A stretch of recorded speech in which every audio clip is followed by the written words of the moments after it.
1,000 কোটি মুর্শিদাবাদের মায়ের জন্য, ভাইয়ের জন্য, রাস্তার জন্য, আবাসের জন্য নয়, নিজের পকেটে ঢোকানোর জন্য 1,000 কোটি, যাতে মসজিদের রাজনীতি করে মুসলমান ভাইদের ধর্মীয় ভাবাবেগে আঘাত করে তিনি প্রকাশ্যে বলছেন মুসলমানরা খুব বোকা, তাদের সহজে বোকা বানানো যায়। নিজেদের সম্প্রদায়ের লোকেদের সঙ্গেই গদ্দারি করছে হুমায়ুন কবির। শনিবার রেজিনগরের সভা থেকে হুমায়ুনকে কড়া আক্রমণ অভিষেক বন্দ্যোপাধ্যায়ের। অভিষেক বলেন, নিজেদের সম্প্রদায়ের লোকেদের ভাবাবেগ নিয়ে খেলছে। বিধানসভা নির্বাচনে সংখ্যালঘু ভোট ব্যাংক ভাগ করাতে বিজেপির সঙ্গে হুমায়ুনের 1,000 কোটি টাকা ডিল হয়েছে। হুমায়ুনের একটি ভিডিওতে সেই বক্তব্য প্রকাশ পেয়েছে, যদিও সেই ভিডিও সত্যতা যাচাই করেনি সময় কলকাতা। শনিবার সেই ভিডিওর প্রসঙ্গই তুলে ধরেন অভিষেক বন্দ্যোপাধ্যায়। গত দুদিন আগে যে চাঞ্চল্যকর ভিডিও জনসমক্ষে এসছে, আপনারা সেই ভিডিও সবাই দেখেছেন। হুমায়ুন বাবুকে দেখা যাচ্ছে তিনি বলছেন 1,000 কোটি টাকা দিতে হবে। 1 লাখ, 2 লাখ, 5 লাখ, 10 লাখ নয়, 1,000 কোটি নিজের পকেটে ঢোকানোর জন্য 1,000 কোটি, যাতে মসজিদের রাজনীতি করে মুসলমান ভাইদের ধর্মীয় ভাবাবেগে আঘাত করে তিনি প্রকাশ্যে বলছেন মুসলমানরা খুব বোকা, তাদের সহজে বোকা বানানো যায়। আমি বলবো শুধু মুসলমান নয়, হিন্দু, বাঙালি সবাই খুব বোকা না, আমরা অল্পেই মানুষকে বিশ্বাস করি। যদি আমাদের বিশ্বাসের অমর্যাদা কেউ করে তাহলে তার জবাবটাও দিতে জানি এবং আগামী দিন লেজে গোবরেও করতে জানি। যদিও সেই ভিডিও ফেক, তৃণমূলের কারসাজি বলেই আগেই পাল্টা অভিযোগ করেছেন হুমায়ুন কবির। কি দৈন্যদশায় পৌঁছেছে, এখন আর সোজা পথে মোকাবেলা করতে পারছে না, এআই করে ভিডিও বানিয়ে হুমায়ুন কবিরকে মেলাইন করার চেষ্টা করছে। ওই অভিষেককেও ছাড়বো না, মমতাকেও ছাড়বো না, কুণাল ঘোষকেও ছাড়বো না, ববিকেও ছাড়বো না। 4 জনের নামে, এক একজনের নামে মানহানি মামলা করব, প্রমাণ দেবে, তা নাহলে এক একজনের বিরুদ্ধে মানহানি মামলা করব এবং তাদের বিরুদ্ধে এই মিথ্যাচার করার জন্য আরো মুসলিম ভাইদের কাছে যতটা আপিল করার দরকার, যতটা অনুরোধ করার দরকার করব। শনিবার পাল্টা অভিষেকের বক্তব্য, তার কথায় হুমায়ুন কবিরের ভিডিও সত্য না মিথ্যে সেটা তদন্ত প্রমাণ করবে। তারপরেই অভিষেকের প্রশ্ন, তাহলে কেন হুমায়ুনের নিজেদের লোকজন পাশ থেকে সরে যাচ্ছে? তবে তার এই ভরতপুর থেকে ঘোষিত প্রার্থী খোবায়েব আমিন, আমি গতকাল দেখেছি তার দলের রাজ্যের সভাপতি পদে যিনি দায়িত্বে ছিলেন গতকাল সাংবাদিক বৈঠক করে ইস্তফা দিয়েছে। নিজের লোকেরা আসাদুদ্দিন ওয়েসির MIM, সেও বলেছে আমরা হুমায়ুন কবিরের সাথে নির্বাচনে লড়ব না। মুসলমান সংখ্যালঘু ভাইদের সাথে হুমায়ুন কবির গদ্দারি করেছে, বেঈমানি করেছে। নিজেদের লোককে হুমায়ুন কবির বোঝাতে পারছে না, আর সংবাদ মাধ্যমের সামনে এসে ভাষণ দিচ্ছে এটা AI দিয়ে তৈরি করা ভিডিও। তা AI দিয়ে তৈরি করা ভিডিও হলে খোবায়েব আমিন পদত্যাগ করলো কেন, আর আসাদুদ্দিন ওয়েসি তোমার হাতটা ছাড়লো কেন? প্রশ্নের জবাব দিতে পারবেন?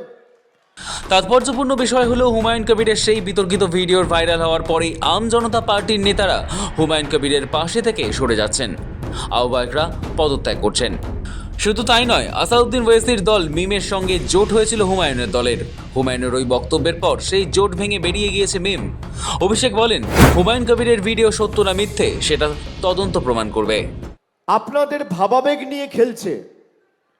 হুমায়ুন কবিরের ভিডিও সত্য কি মিথ্যে সেটা তো তদন্ত প্রমাণ করবে। বাঙালি ছেড়ে কথা বলবে না হুমায়ুন বাবু। যারা 6 মাস মানুষের পাশে SIR চলাকালীন 1 মিনিটের জন্য দাঁড়ায়নি, মানুষের পাশে এসে একটা সহযোগিতার হাত বাড়ায়নি, একটা ক্যাম্পে গিয়ে একটা ফর্ম ফিল আপ করেনি, তাদের কাছে রাজনীতির পাঠ তৃণমূল কংগ্রেসকে শিখতে হবে না। বিধানসভা ভোটের প্রচারে জোর লড়াই চলছে বাংলা জুড়ে। হুমায়ুন কবির নিজের দল তৈরি করে 182টি কেন্দ্রে প্রার্থী ঘোষণা করেছেন। সংখ্যালঘু ভোট বাংলায় এবার বিভাজন হবে এমনই মনে করছে রাজনৈতিক মহলের বড় অংশ। কিন্তু দিন কয়েক আগে হুমায়ুন কবিরের একটি ভিডিও প্রকাশ হতেই শুরু হয়েছে জোর গুঞ্জন। ভোটের হাওয়া হুমায়ুনের বিপরীতে বইতে পারে এমন কথাও বলেছেন অনেকেই। অভিষেকের সঙ্গে হুমায়ুন তৃণমূলে থাকাকালীন দেখা করেছিলেন। রেজিনগরের মাটিতে দাঁড়িয়ে সেই বক্তব্য মানুষের কাছে প্রকাশ করে তৃণমূলের সর্বভারতীয় সাধারণ সম্পাদক। তিনি এসে আমার অফিসে বৈঠক করে বলেছিল যে আমি বাবরি মসজিদ করব না, খালি ইট পাতবো, তারপর ইটটা ছুঁড়ে ফেলে দেবো, আর মুস্তাফিজুর রহমানকে পার্টি থেকে সরাতে হবে। আমি বলেছিলাম ধর্মকে নিয়ে তৃণমূল রাজনীতি করে না, বিজেপি রাম মন্দির নিয়ে রাজনীতি করছে আর তুমি বাবরি মসজিদ নিয়ে রাজনীতি করছো। পার্থক্যটা কোথায়? পার্থক্যটা কোথায়?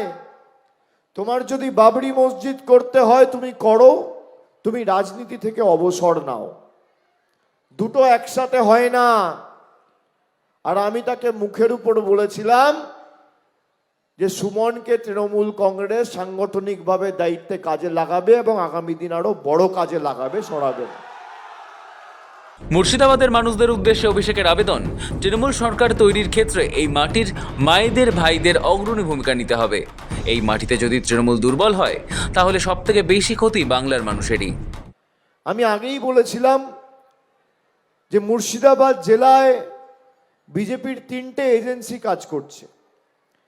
একটা এজেন্সির মাথার উপর রয়েছে জ্ঞানেশ কুমার, যে গরিব মানুষের নাম কাটছে, ভোটাধিকার ক্ষমতা কেড়ে নিচ্ছে। সেকেন্ড এজেন্সি, তার মাথার উপর রয়েছে অধীর চৌধুরী। আর থার্ড এজেন্সি, তার মাথার উপর রয়েছে হুমায়ুন কবির।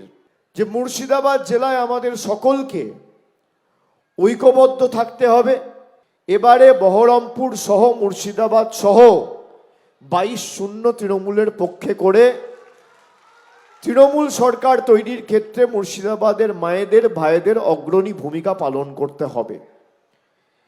এই মাটিতে যদি তৃণমূল দুর্বল হয়, তৃণমূলের যা ক্ষতি তার থেকে অনেক বেশি ক্ষতি কিন্তু আপনাদের। সরকার গঠনের পর 1 মাসের মধ্যেই ভোটাধিকার।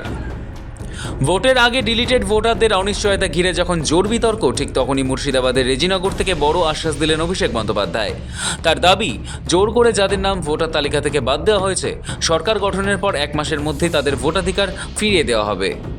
মুর্শিদাবাদ জেলায় যাদের নাম এসআইআর এ লজিক্যাল ডিসক্রিপেন্সির নামে বাদ দিয়েছে, আমি আপনাদের কথা দিয়ে যাচ্ছি, যাদের নাম বাদ গেছে, গায়ের জোরে নির্বাচন কমিশন বাদ দিয়েছে, আমাদের প্রথম অঙ্গীকার শপথ 4 মে মমতা ব্যানার্জির সরকার, মামাটি মানুষের সরকার তৈরি হবে। 1 মাসের মধ্যে আপনারা সকলে ভোটাধিকার ফিরে পাবেন। আপনারা এই দেশের নাগরিক, এই রাজ্যের নাগরিক। তাৎপর্যপূর্ণ বিষয় হলো, মুর্শিদাবাদ জেলায় সবচেয়ে বেশি ভোটারের নাম বাদ যাওয়ার অভিযোগ সামনে এসেছে। সংখ্যা প্রায় 4,55,000-এরও বেশি। ভোটার তালিকা নিয়ে তৈরি হওয়া আতঙ্ক, ডিটেনশন ক্যাম্প, নাগরিকত্ব নিয়ে প্রশ্ন, এই সব কিছু নিয়েই সরব অভিষেক বন্দ্যোপাধ্যায়। তার বক্তব্য, বাংলায় এনআরসি হতে দেবেন না, ভবিষ্যতেও হতে দেবেন না।